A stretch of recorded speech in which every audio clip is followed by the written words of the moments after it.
Welcome in, everybody, to another episode of Discard for Magic, a Summoner Wars podcast. I'm one of your hosts, Aaron. And I'm your other host, James or Jexic, and today we're excited to bring on Allies and Magus, who are our forged experts for today. Hello. Greetings. So thanks for being on the podcast, guys. Why don't you start out and just give us a little background to how you found Summoner Wars? I first got into Summoner Wars when I was much younger and I was in high school when first edition was first kind of a thing. Got really enamored with it. I was really into Magic the Gathering at the time, and so I was already on a bit of a card game streak, and I never kind of joined any sort of online scene. I really just kind of played the physical game with my dad or my brother or my friends or whoever I could force to play it with me. And I just, I loved the game. Every time I could get another expansion, I always did. And then I sort of fell off because, I didn't have as many people playing it with me. It just kind of felt like this, and I just kind of delved into other hobbies. And second edition rolled around, and now I'm much more engrossed in the community. We've got the Discord server and the playtesting community, and even if I can't force my friends to play physical games with me, I can always play online with people, and so I get to play my favorite game all the time. What about you, Allies? Yeah, top that, Allies. Yeah, I've got a good story, you'll see. No, for me it was more of a discovery. I used to play a lot of video games, and at some point I decided I wanted to shift and do something else more healthy. So I looked to board games, and I followed the Dice Tower for a long time. Like their top 100, Tom Vassell always had Summoner Wars in its top 10. At some point I decided to check it out because there was an app. It was that easy. And I instantly fell in love with it because to me it's the board game that does the feeling that scratched the itch of having a couple of characters or a role like in MOBAs and mastering it and really becoming better and better and seeing the result that you understand the faction, the intricacies better. So Summoner Wars was an instant hit for me because it really shifted. It gave me everything I loved about becoming better with a character. I've been playing it a lot. It's by far the board game I've played the most and play tested a lot of it too. So yeah, for me it was more of an instant hit than a gradual. And I didn't play first edition as well. I started Summoner Wars maybe 3 years ago, maybe 3.5 years ago. So Allies, did you start at the very beginning of second edition, or do you remember what factions you started at, or? I started at the Fungal Dwarves, I think. They just had been announced, and I was looking at the cards, and I thought the art was so amazing. It was a bit greedy, and so Fungal Dwarves was when I started, and then I just continued from there. Yeah, I think Fuzzy Marmot started around then too. It's been a while. And that's when James stopped playing. He said, I'm done with Summoner Wars. Fungal Dwarves. I did stop playing for a little while. For a month, I didn't play as much. I played Marvel Snap, and then I gave up on Marvel Snap once I found out that a season to them was 1 month, and I was like, "Ooh, I don't like this game $120 worth." So then I jumped and continued to spend my money in Summoner Wars, and that's when Brub came out. Brub and the OD are just around the corner, so I got back into deck building. That was the winter of Brub. Still going. Yeah, Brub is back. Brub's back in a big way in deck building, but we don't need to talk about that right now. So hopping into the Forged. Did both of you guys, when you tried out the Forged for the first time, instantly fall in love with them, or did it take a little bit of a process for you to start really liking that deck? How did that come about? I think it was. I'll let Ally speak for himself, but I do think it was love at first sight for both of us. For me, in any game, medium, anything that I am sort of into, I have always loved clockwork automatons and a steampunk aesthetic. I absolutely love playing Artificer in Dungeons and Dragons. It's my favorite class, and that's always been when I conceptualized what kind of faction I would want early when I would start playing this game again. I would want an automaton faction, and then I hear The Forged is coming out, and we've got the inventor with his army of clockwork soldiers. And I'm like, oh my god, yes. And I think that was when I first started to be active in the playtesting server. I think I joined the playtesting server around Swamp Orcs, and I wasn't really involved in the conversation very much. I was just kind of following along. I don't even think I was playing games. I think I just was like I wasn't really like following how to join that sort of operation. And when the Forge was rolling out, I think that's when I really started to like voice opinions, play games, get involved, actually like being a playtester and not just a lurker who gets to see spoilers. Loved the concept of the Forged right away, and I was just very immersed in wanting to be involved in like what it ultimately shaped out to be. And I think there's a lot of decisions that we kind of landed on that I was very happy that we landed on. So kind of throughout the whole process of Forge's conception was constantly So basically you're saying you liked them before it was cool. I did like them before it was cool. Before it was even way done. before it was cool. Like I got my #1 Forged fan shirt, best Forged player coffee mug. Everyone else is just a poser, and I'm the real inventor. You're, oh, God. I'm restraining myself. You punk. Allies squirming as he knows that he consistently has scored better with the Forge than I have in leaderboards. That's just a number. We know. Like, we have a personal competition. Every time we do a set of playtesting when we play the Forge, if we win as the Forge, like, we make the other person say who's the Forgemaster. Yeah, exactly. Hello, my fellow Forgemaster. I took a scene from Castlevania when Hector, who is a Forgemaster in that show, says something along the lines of like, "I must respectfully disagree with my fellow Forgemaster," and I just love posting it in the playtesting server anytime I disagree with allies. Oh, it makes me crack up every time. But yeah, for me too, it was love at first sight. I did not playtest them. I joined the playtesting community right after them. That's not true.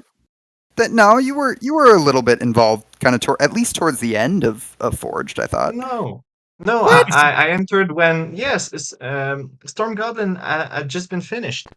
Like I wasn't involved with them. Yeah, Huh. I know I had such a big impact on you. I know.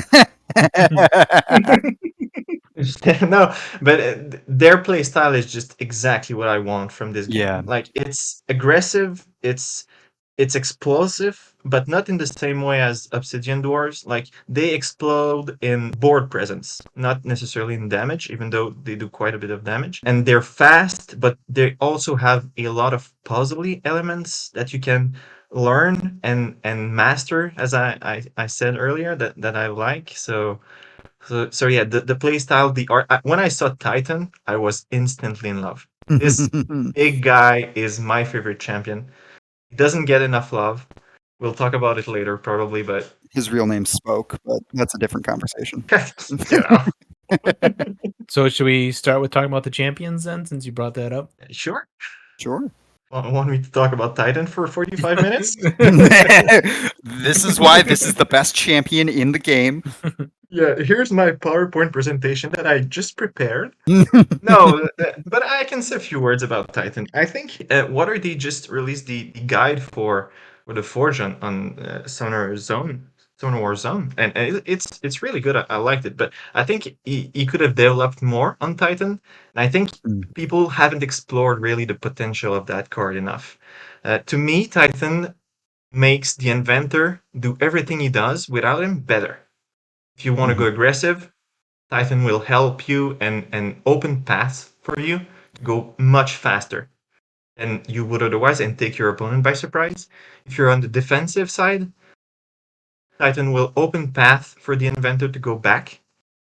And really the best way to play with Titan is to have him side by side the inventor, so that anytime you have to build something to protect yourself or to attack, Titan will be able the next turn to move on the side and remove that obstacle for the inventor to move up if he wants to, or if he wants to place a new building at that spot to benefit from the ping damage or any other kind of things. I think Titan has so much potential to make the gameplay of the inventor more potent than he would already have. And I think what limits the potential of Titan is twofolds. One is that his power is in the move phase, so oftentimes you won't summon anything from a gate. And the other thing is that the game plan, the normal game plan of the inventor is so strong just to build and do damage, build diagonally, clog gates, clog the board.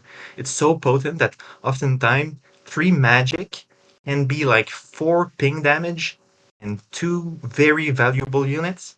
So I can see why it's harder to justify sometimes, but I think in the first half of the game, if you can play Titan, you have a coolant, you don't have a coolant, Titan will be ignored by the opponent, so he will often live, and I think it makes the gameplay and game plan so much better.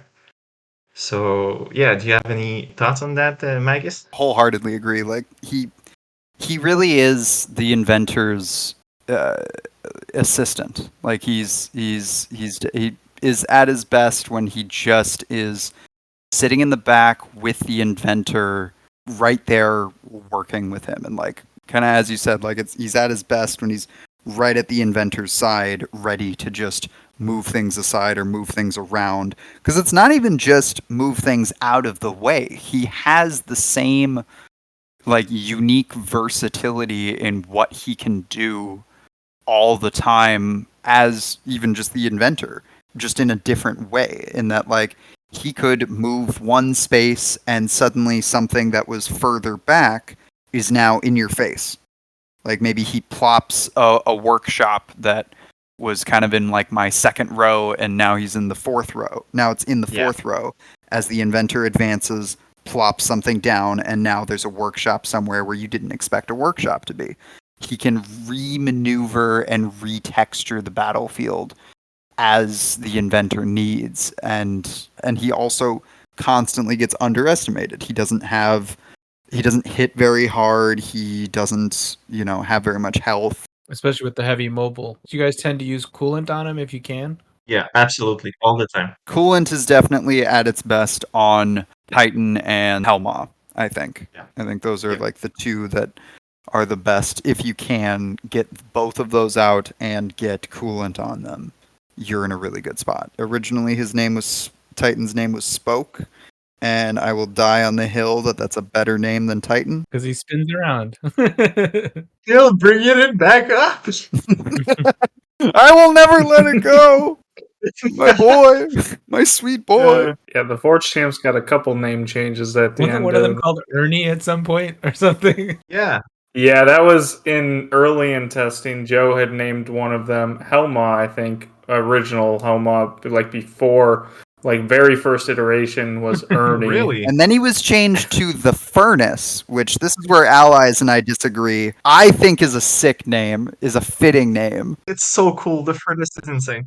Furnace is so good, but I think Allies, you had said that you prefer Helma. No, I prefer Titan to Spoke, actually. Ooh.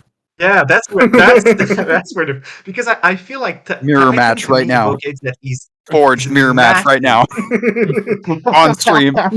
But Titan, like it means he's so massive that he picks up buildings and Oh, we moves can do them this around. later. That to me is so badass. Spoke is like it's a part in a I don't know, in a mechanical thing. I don't know. You told It's me. But specifically yeah, a so badass. spoke is a part of a wheel. It's the part that spins and turns and rotates. And his ability literally is he picks something up and rotates and puts it down. It's literally like he is a spoke on a wheel. And that was his name before that was even his ability, which it was just some random. I think that's probably why they changed it. They weren't as attached to it, to like what was creative, because also his ability was, I think he was originally just heavy mobile and Wrath was Titan, and then last minute I think we were all discussing like disappointment in in Titan/Spoke and like what he could be. And I think one of the ideas that I had proposed was to put the ability that the inventor originally had. The inventor originally had. I probably shouldn't be talking this much about. I think No, you should. we got in trouble about talking about playtest stuff. I'll finish this thought and then I'll stop talking about playtest stuff. Originally, the inventor's ability was Spoke's or Titan's current ability of like relocate. Ended up changing that to Forge and Fire, which is superbly better. But then it was, but what if he had this? And then it was last minute. It was like the last 2 weeks. We were like pushing it, and we were able to get it, and then we were able to test it, and it was great, and I was happy about it. And that's why I get defensive about his name, because it's the perfect ability for Walls the of name text. Spoke. Walls of text. So the Forge champs all sort of fit a niche. Do you feel like they're always like used that way? Like you have Sprocket, who is like your finisher if you're trying to chase down a wounded summoner. You have Titan, who's your utility play, like your adaptive, like can continually help you move things and just continue to make the engine work. And then you have like the long-term econ play that is Helma, of like, hey, I want to get some of my stuff that's injured back, or some of my stuff back in my deck, so I can replay it down with Forged and Flames. Do you feel like that's always how they work out, or do you find yourself using them in different ways? Part of the beauty of the Forged is that there is always another way that you can use every card that you didn't even think about. And because of like how everything combos together in like all sorts of interesting different ways. I think those are all the clear main ways that each of those champions are used. But I think for each of them, I mean, like I said, generally the instinctive thing for Titan is to pick something up and move it out of the way for Inventor to have space to build. But he can also pick things up and pull it forward, so that things that were further in the back can now be in the front in an unexpected positioning. I think that with Sprocket, one of my favorite uses for Sprocket isn't even to like chase down a faraway summoner. It's the fact that he can move in the build phase, so I can build twice in the same spot from Inventor and trigger Forged in Flames twice in a row. There are many games where like I've had that really come in Big clutch. burst of damage. Yes. And then I think with Helma, there's ways to make use of your smelting something down, not just so that you have it later, but to open up a lane so that a Magcog can like shoot through a lane that it wasn't able to shoot before, or fulfilling the same role that Titan is filling, where you're getting clutter out of the way so that Inventor has more like room to kind of move around. Or you can drop a barricade in that spot. Or there's definitely multiple uses that not just the champions but the commons also have beyond their clear intended uses, and I think that's probably one of the best things about the faction. I think we differ, you and me, about how the champion we play the most. Like I love Titan, it's my favorite champion, but that's not the champion I play the most. I think you play Sprocket the most, I guess. Do you? I do, only because lately I will be playing games, and I've just been so busy lately between playtesting and personal life stuff that when I play public games, I'm kind of playing on autopilot. I'm not really like thinking my turns through. And Sprocket, I think, is the easiest to play. For sure. He's the most accessible. And so I do end up playing Sprocket more than I probably should.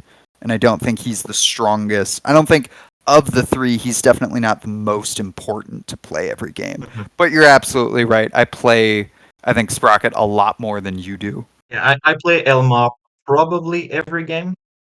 Yeah. Probably every game. I think because I think the Forge follow a gameplay that's pretty much the same every time. Even though there's difference, like it's about going fast, and at some point you stall in their side of the board. You stall for many turns, and at some point you run out of gas.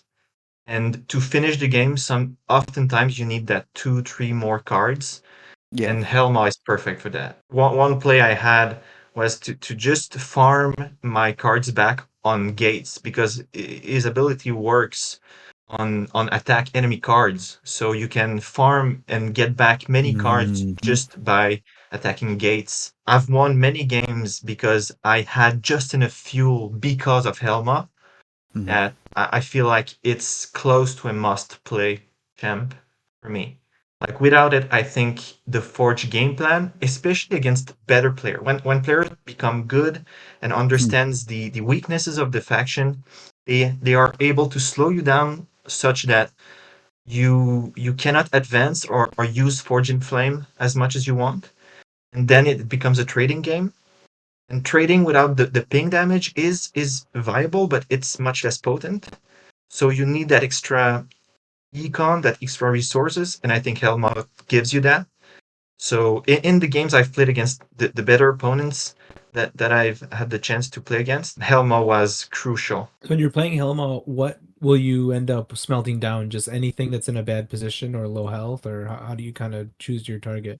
So I prioritize cards that are not in the action. So let's say I have an Ember card that's pretty far. Like good players will tend to shift the battle further away from where the inventor planted or built all his things. And sometimes to keep the momentum going, I will go forward and leave those units behind because they take damage because they have less mobility. So I will prioritize those cards because they are useless on the board and can easily give me the fuel I need.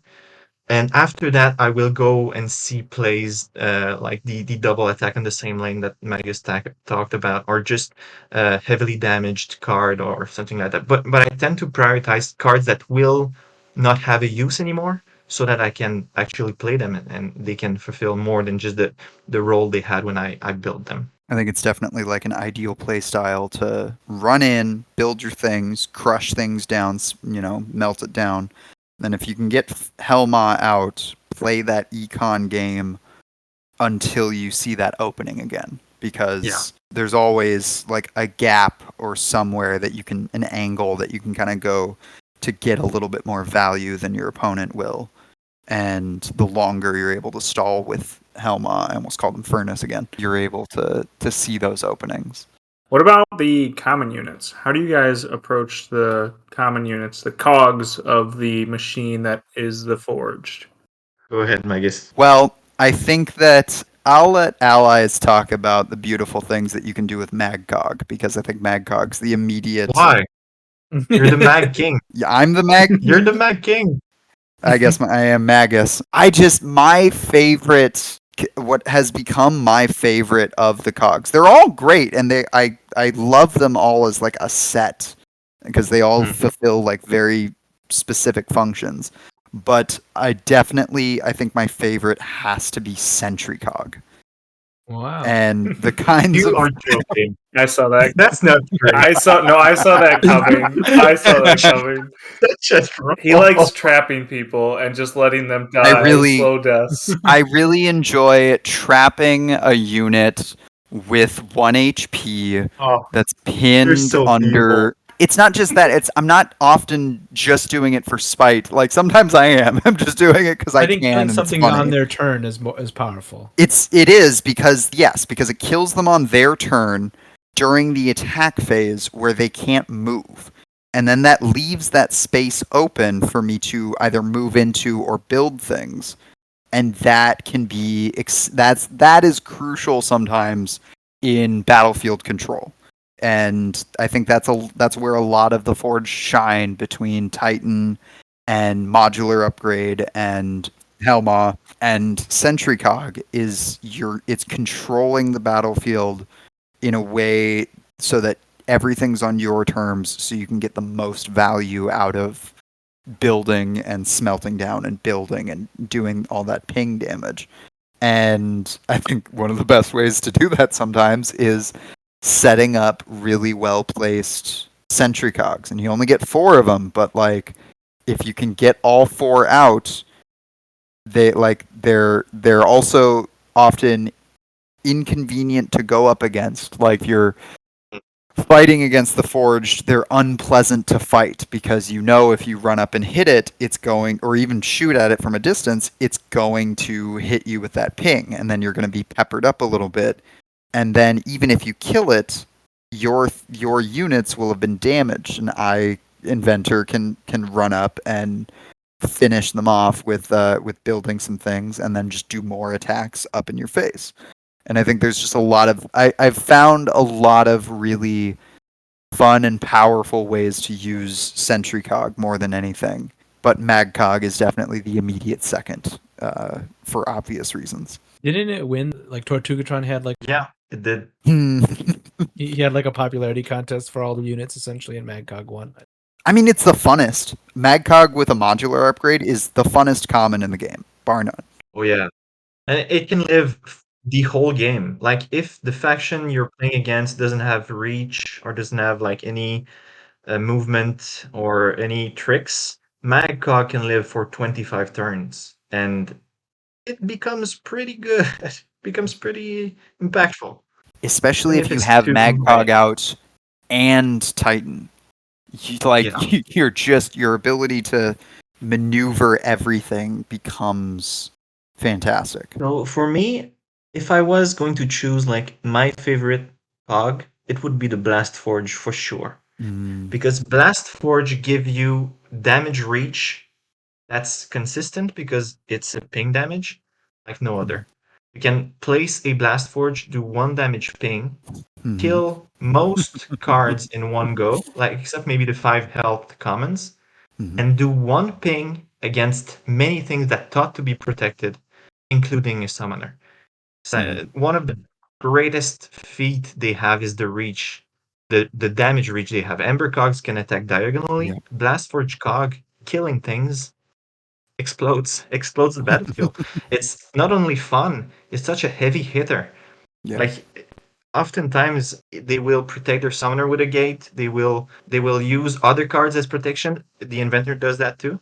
But Blastforge and the other tools they have can bypass those protections. So oftentimes I will discard heavily to have like 3, 4, 5 magic, play many Blastforge at once, and just explode the battlefield. And that's the greatest strength that I think this cog and the other cards for sure, but this cog enables is that it's such an explosive play with great damage, with so little time for the opponent to react when once you're in that danger zone. Yeah, it's hard to face the inventor when you're not prepared or you don't have units or you leave openings, things like that. So Blastforge really, he is the heavy hitter, and even more so when you can finish off something. And it has other utility, like I said, like you can assassinate literally with Blastforge Cog, even though it's not really an assassination unit. That'd be my favorite. Surprising that neither be picked Magcog, but it's fine. I'm sure Magcog will recover. You gotta understand, both of us love Magcog to death. We love all 4 of them. Yeah. Fiercely. It's okay. Magcog will survive, I'm sure. Breakups are tough, but it's fine. I mean, So Ember Cogs, I mean, you haven't said a whole lot about them, but I mean, they have the diagonal attack and they can attack from 2 with melee, so that's pretty strong, especially with like a workshop around.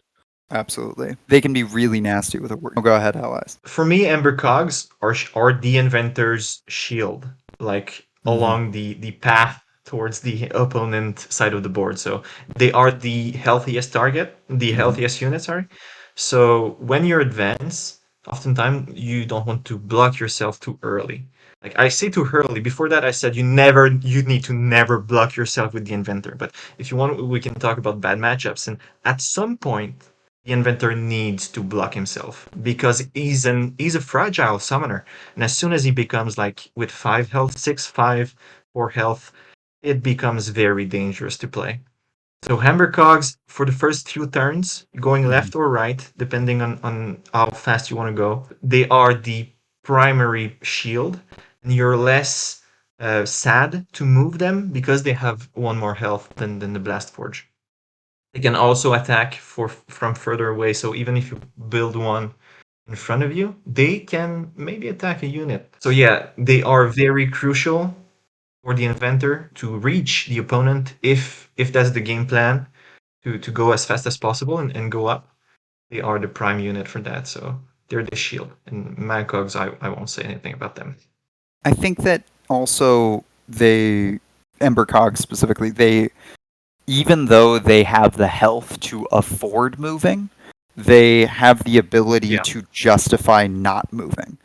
In that, like, even Yes, if I have they're like a third row Embercog that I planted to shield Inventor and like do some damage, he could probably stay there for a little bit. Mhm. Sometimes I could move up and around him, not even necessarily moving forward with Inventor. Maybe I go left or go right, and I'm just kind of next to my Embercog. And Embercog's just right there to do an extra 2 dice of damage. And it's melee damage, so it hits pretty consistently. Like there's a lot of just consistency. Like the fire build symbol in the Forged really comes through in all of their units, I think.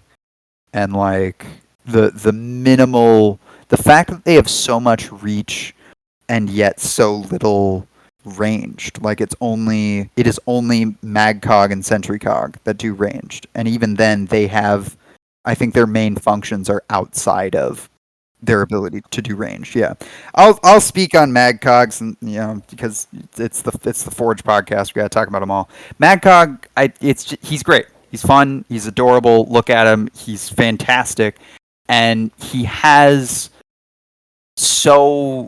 another unit that just has such variance of uses. Even a Magcog with nothing on it, with no modular. I mean, you always think like I gotta have a Magcog with modular, obviously, and you do. Magcogs are great for gate flooding. They're great for getting that last 2 dice on a 1 health summoner that's just a little too far away, that thinks it's far enough away to escape, and it's not. For shooting and then pulling back to do like a bit of a ranged defensive game. Like they really never not have a use. Whatever, you just kind of have to know the way to use them in each sense, and like the ways to protect them, because they are the most fragile unit, and the longer you can have them out, the more value you're automatically getting from them.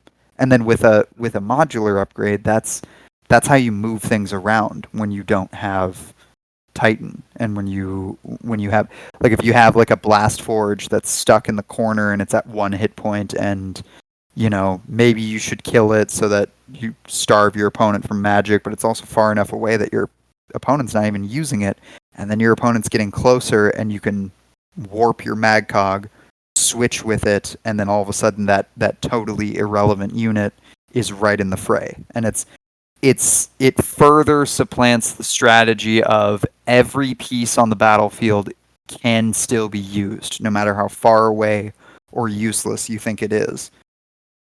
Inventor is in his junkyard, and every piece of junk can be used against you. And I think Magcog really accentuates that, and that's why it's such a fun unit to use. Maybe I'll give like one more example of what Magcog can do. Yeah. Like, Magcog has the ability a few factions have to kill and then fill the space. It is an incredibly good unit to clog gates with. So if you have an Embercog diagonal to a gate, you can attack the gate or attack the unit that's in front of it, kill it potentially with another tech or whatever, and then Magcog can come in, attack something, and just sit there. And then they cannot summon for one thing. But if they kill it, you now have an open spot that you can build in if they don't have a way to kill and fill. And this tech is an amazing clog. Like it puts the opponent in a loop that he's doomed to lose if he doesn't have the tech against it. Because the inventor can just sit in front of the gate if the spot is open, of course. And as long as they kill the thing that's next to their gate, he's going to build something in and block the gate forever. And this is another strength that the Forge have. Because of its ability to build diagonally, he can clog gates like crazy. And clog the board like crazy. And Magcog, it accentuates that even more. And to double down on like another thing that you said there is that, like, Magcog, being that it's the most fragile unit and it's the most slippery, I think generally it's also the highest target. People go after it the most. If you see, a 2 health Magcog, a 5 health Embercog, and a 4 health Blast Forge, you're gonna go after the Magcog generally because it's the easiest money and it's the hardest thing to kill half the time.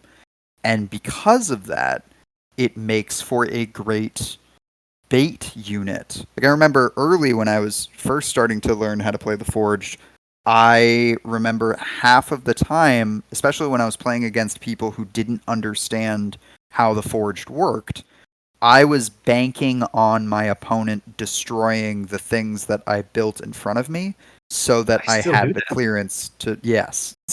clearance to move forward and continue Yeah. building. And Magcog is a great unit to bait with when you want to actually keep that spot Yes. open to potentially build again. And it's seeing, I think those sequences really is what makes the Forged fun and what leads to the ideal gameplay with the Forged, is seeing those things that are really hard to see 2 turns ahead.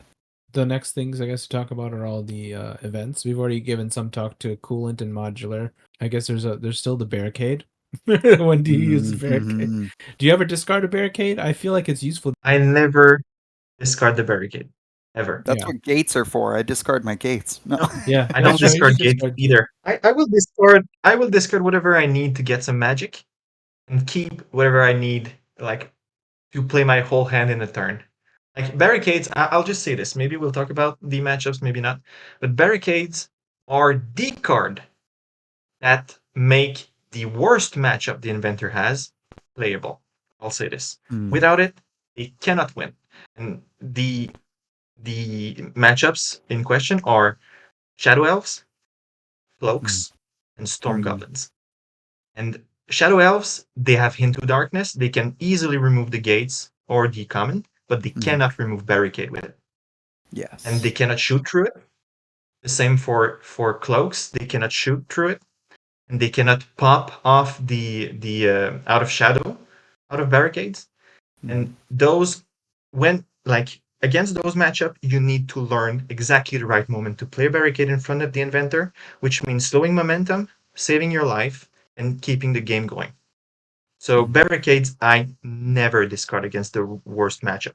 They're so easy to use to clog gates and summoning spots. So yeah, very very useful. They also, to continue the list of barricades uses, when you're talking about other matchups where things are a little bit more even or more favorable for inventor, barricades sometimes are that last damage that you need to kill the enemy summoner or to kill a unit that you need. And like the fact that you can build them in the attack phase, not just for the sake of covering the inventor, but also their offensive use when the inventor builds them, that extra little bit of splash damage can have a lot of tactical uses that can be hard to see. And so I've had several times where I could have won a game if I had a barricade in my hand, or several instances where I won a game because I had a barricade in my hand. Yeah. And it was just that one dice that I missed or something that I can just give myself that extra bit of certainty by slapping down a barricade. And putting together some of the things you guys talked about is something you might do, like use a barricade to kill a unit next to a gate and then put a Magcog there. Sometimes. I'll take that example and expand it a bit. Like one of the mistakes you have to watch out against the inventor is leaving many one health units on the board, because the inventor can just build something. That the inventor is one of the only faction that can kill things in the build phase, use that magic they just got to summon something and kill other things and keep the loop going. So oftentimes a play I do with barricades specifically, if there is a unit that has 2 health right in front of the inventor and 2 open spots to the left and to the right of them, something that opponents should never do. Like they need to keep things horizontally closed. The inventor has those 2 open spots. He can build 2 things, get 1 magic, because he just did 2 damage with the pings. Build in front of the inventor, so protect himself, and potentially attack something that was behind. So those kinds of play really, really strong. They kill things, they add to the board very easily, and the inventor is protected, he's lost nothing. And I think another point you need to master with the Forge is how bold you can be with him. Because he really is the central piece, the thing that enables everything else. How bold can you be? How much health you can use? How much bait you can do with this 10 health to get the advantage like that? And barricade is the failsafe to that kind of plan. The inventor stands alone. So we've talked a bit about how you guys like to be more aggressive with the Forged. Is that always how you tend to play?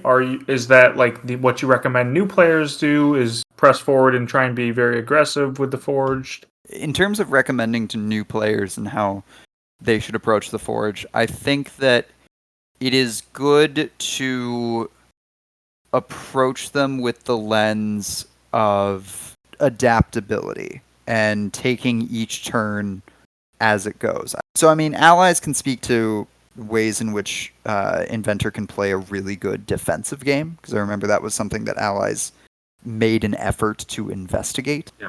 They really are an incredibly versatile faction. They are, in my opinion, fundamentally at their best in offense, but they are just as capable of being able to play like a defensive economic game. And it's that same thing of like kind of when we were talking about Helma, is it is good to, and this might be true of any faction when playing this game, but with Forged especially, sometimes the best way to play it is to just kind of sit, build your stuff, kill what you can, don't try to overextend until you see the opening, until you see that turn where you can really. And I think I think multiple people have mentioned like the sweet spot often for the Forged is to sit around 3 magic, because then regardless of what's in your hand, you should be able to build at least 2 things. And being able to build 2 things sometimes will give you that magic, kind of like what Allies said, to be able to build even more things, and you can have a really explosive turn. Sometimes you can do just as well with 1 or 2 magic, but I think that the approach should be start defensive or start offensive, so you can get Inventor out from behind that starting gate, and then go on the defense, and then wait for the opportunity to just melt down the opponent. It also can depend on who goes first and what the matchup is, for sure. Yeah. But Yeah. You got more to add, Allies? Yeah, I'll say that. Let's just start and trying to answer the question what I would recommend to new players. I think you should also try to push forwards with the inventor, because as I said, Forge and Flame is such an incredible ability. I've counted a couple of games that I've made just for the sake of this podcast, and I can do around 10 to 12, maybe 15, and in one game I did 20 damage with Forged in Flame. It's incredibly potent. So playing without that, so playing defensively without that, Yeah, the units are good, they stand their own, but really, do you want to miss on 10 to 20 damage a game? you're robbing It's going to yourself. have an impact. So I would recommend to go forward and try to maximize that ability, because I think it's so good. Now, playing defensively, I've tried to make it work. What I mean by that is to let them come to your side, and use the 3 back row and the fact that all your units are a structure to your advantage. But it's tough to make work. It can be done against factions that go aggressive, that such as Yeah, you use Forge and Flame against them, but they are in your side of the board because they naturally play aggressive. So I've tried one game that I sweated the most. It was the toughest game I played is against Magnifico's OD. which is, I think, another very tough matchup. But I've played a pure defensive game in which I stayed in my tree back row and tried to poke Balazar as much as possible before he came to the Inventor. And I won that game by a sliver of luck. But it was a very difficult game. I think what I want to say with that is that sometimes against heavy summoner factions, I think playing a little bit more defensively, so that means going left, because it's a slower game when you go left and when you go right of the gate, turn one with the Inventor. Going left and staying in the 3-4 back row is a better play than going all in. Sometimes you need to take, oftentimes you need to take that route. It's safer. And against heavy some summoner faction like OD, like Tundra Orcs, like other that can really ditch the damage to the Inventor. It is possible to win a game like purely defensive, but as I said, and Magus said, it's tough to be very pure. It's more midfield. The best way, if you want to try it, is to have Hamber Cogs, or the Inventor is protected by a gate. He's right under the barricade or the gate, and you constantly like do what we talked about earlier. When they kill a unit, you build one back up, you do a ping damage, and you continue the chain like that until they challenge the protection the Inventor has, and then you need to retreat. But this is the more potent way to play that kind of defensive game. And just to be more precise again, the Inventor, even if you go very aggressive, at some point will have to play a sort of defensive game, even if he's in the opponent's side of the board. It gets confusing very quick because the Inventor really shapes the board around him. The details to remember, I think, are every faction has like the things that you want to do to get the most value, right? If you're playing Sand Goblins, you want to get the most out of your detonate. You want to have like a good payoff of like you're detonating a card that will bring all those cards back to your hand. If you're playing Eternal Council, you want to make sure you're utilizing those visors and the units that put cards back onto the bottom of your deck. You want to use those abilities a lot because that's what's going to give you the most value, because you want your deck to be nice and cushy so that you can get all of the value out of those card draw mechanics. And with the Forged, it's you want to get the most out of Forged in Flame. You want to get like a good amount, because that's a lot of damage that you'll be able to get. Potentially it is technically possible to deal 4 damage. Very unlikely, but possible if you do like a diagonal build and Inventor's surrounded by 2 units. But generally, that's where you're going to get ideally 2 to 3 pings of damage on your opponent every time you build something.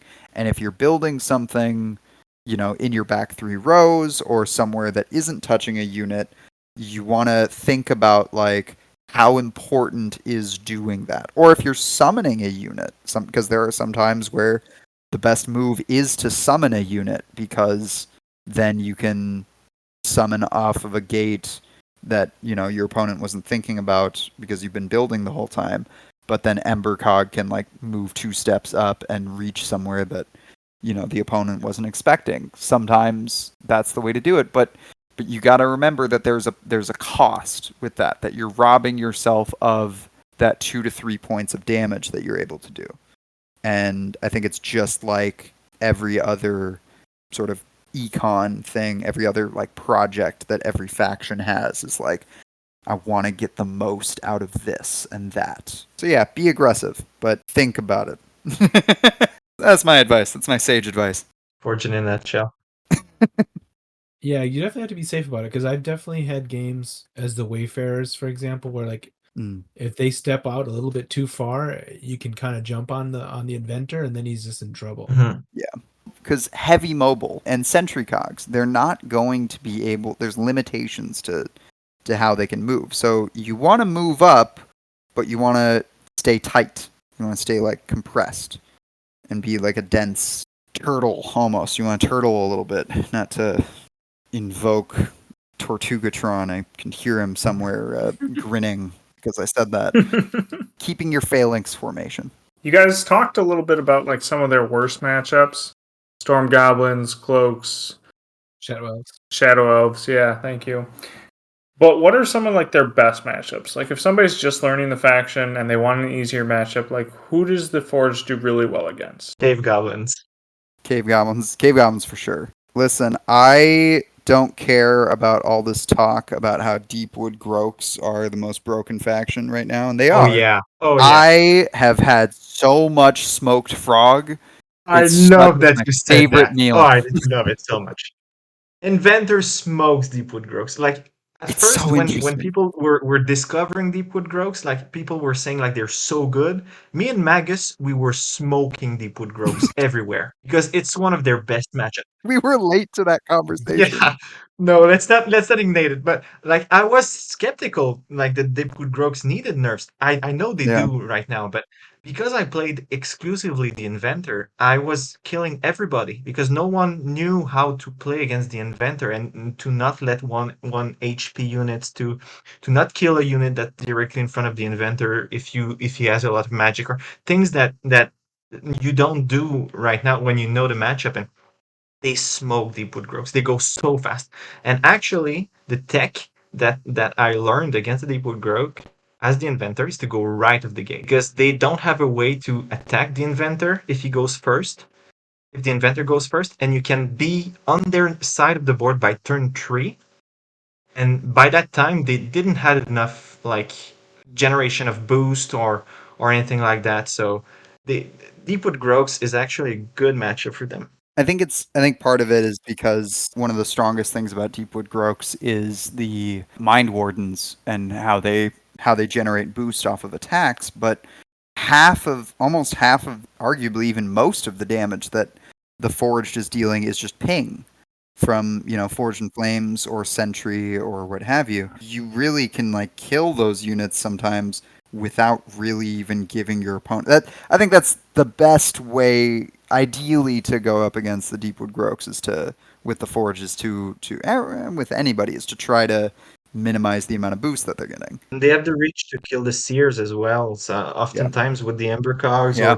or with a ping from the Blast Forge, as I explained earlier, like just killing something and then it pings a stubborn 1 health Seer and kills it. Trying to think what other generally good matchups. Very good matchups.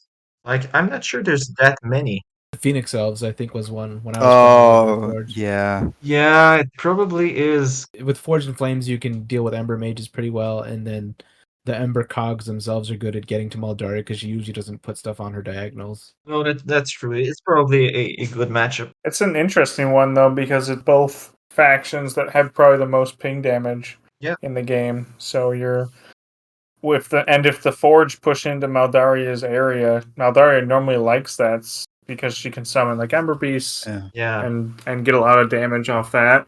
So it's a very interesting of like who can outping the other person. And Maldaria can pull back a unit, forcing the forged unit to move, and that's another way they can like the attrition battle. Who does the most damage to the other one? Generally in a boxing match, if Inventor can get close enough to Maldaria, like it just ends up being over. Like if I can run up on you with a workshop, and a Blast Forge Cog, that is enough to kill a full health Maldaria. Generally, it's that. How much damage do they do again? If you run up to, I mean, this is a dramatic situation. If you're in this situation, like, that's its own thing. But like, you could run up to a full health Maldaria, so Inventor's adjacent.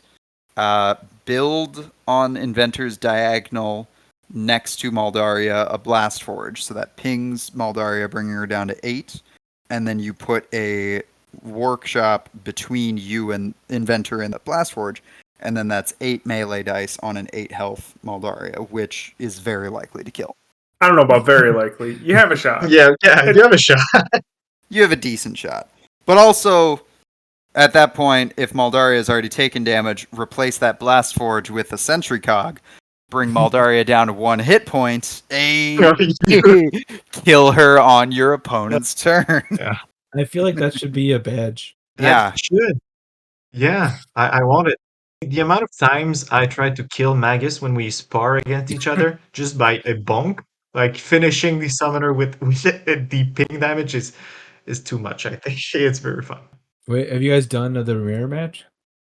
We have No, not. we never did actually. No, the plan was to do that on, I think, Ben's stream, but we Yeah. were just too busy. And also, I don't know about you, Allies. I wouldn't even want a 45-minute timer. I'd want maybe like 2 hours. Oh, for sure. We get 14 days each. I'm gonna think about my turns.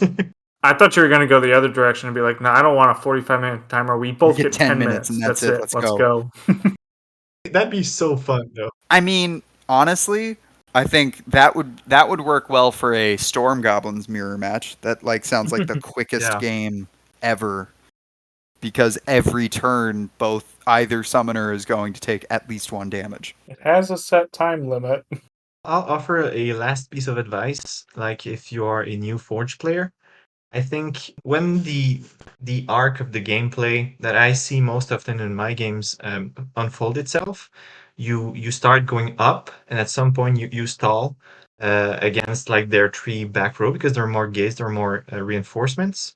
And once you're at that point, I think you really need to pay attention to the inventor's movement. One of the weakness that Forge has is, of course, its mobility. Because of heavy mobile, their units will take damage on moves. Vexer and Ben showed it very well on a video that if you can understand when they have parked a lot of their units on one side of the board, and you can maybe shift your units and your forces to another side, it will create much stress on the Forged. And the counter to something like that, or the thing you should be maybe mindful of, is to keep the inventor as center of the board as possible, so that he can react quickly to a movement, a dramatic movement to the left or to the right of the battlefield. So keeping the inventor's movement in mind, maybe 1 turn in advance, thinking about, do I have a clear open path to the left? If you don't, because you needed to protect yourself, then maybe you need to understand that it's a strategy that your opponent may exploit to try to shift their units to the side you cannot go anymore. And maybe you'll need to readjust to move back the inventor to go around, but the inventor is so essential to the game plan that you really need to think about its movement and where we can go, maybe 1 turn in advance, and stay as center of the board as possible until you see that big opening where you can go am and maybe finish the game or just do a huge blow to the opponent. So that's what I would say maybe as a last advice for a new Forge player. Touching back on something that Allies had said earlier, talking about the decision at the beginning of the game to go left or go right based on which way to go around that front gate. Or you could just, if you're going second, you could summon Titan and move the gate out of the way and go so forward. fun. Do it. It's incredibly fun. It's such a surprise move. I love it. I think generally, put it succinctly, as I think Allies was already phrasing, going left is good when you are going up against a very aggressive faction, because going left, you're more likely to sit in the blind spot of your opponent's gate, and you're able to run up and suffocate the gate a little bit more, so you can play a little bit more of a defensive game. Whereas I think going right is more likely to have more open space for Inventor to just charge forward, and that is a good way for you to just run up and really go ham on building a bunch of things. That first turn, I almost always am just... I almost never build anything on the first turn, unless my opponent got in my face enough for me to build something. But usually I'm just positioning my Ember and my Magcog in a way that is most ideal to me. Sometimes I move a little bit further to the right so that they can't... so that I'm sort of goading them to come closer, and then I run up and explode with a bunch of structures. Or I set them up in an array that's a little bit more defensive, going left, so that I can plan to cover that front gate spot to stop them from building, and I can kind of move forward. Especially something like Obsidian Dwarves, because then you're keeping a distance between you and Balzar, yeah. And then from there, that is a good position for you to just kind of take inventory of what you have in your hand, what your opponent is giving you to work with in terms of, controlling the battlefield, and then you can kind of go from there. But I think that's a good, just accessible, immediate piece of advice that I would give to anyone trying the Forge for the first time is go left generally if you feel like they're coming in strong, and go right if you want to come in strong. If I can, I'll just add a little bit of a small, more advanced tip. If you go right, because people will say, well, if you go right, the inventor can be hit by maybe 3 ranged dice if he summons something on his gate and then advances it. And you need to think about what kind of faction you're facing. So as Magus said, if you're facing a slow faction, think about what the cost 1 turn slower to their back row. So what I mean by that is if you decide to go right and take the damage, you will most likely be 1 turn faster on their side of the board than if you went left. And it puts incredible pressure on them to find a gate and place a gate on their left side of the board. Otherwise, you will run over them on turn 3, like I said earlier. So you need to think about the cost that this maybe 2 health on average will enable. So if you may have 8 health starting the game, but you will be 1 turn faster in their side of the board, and maybe against some faction it is desirable. I'll say another thing. When going first, if their gates are in the second row, they cannot attack the inventor. I looked it up. I don't think there is a faction that can attack at range the inventor if their gate starts in the second row. So I'll give some example. Savannah Elves, the Eternal Council, Shimmersea Fae, and others like that have their gates in the second row. They cannot damage the inventor if you go right. So it becomes really a game of, do I want to really go fast up and put pressure on them to find a gate and challenge me? If they don't, I will have a very fast path to their side of the board and maybe explode so big that they won't be able to challenge the board presence that I just created in a turn or 2.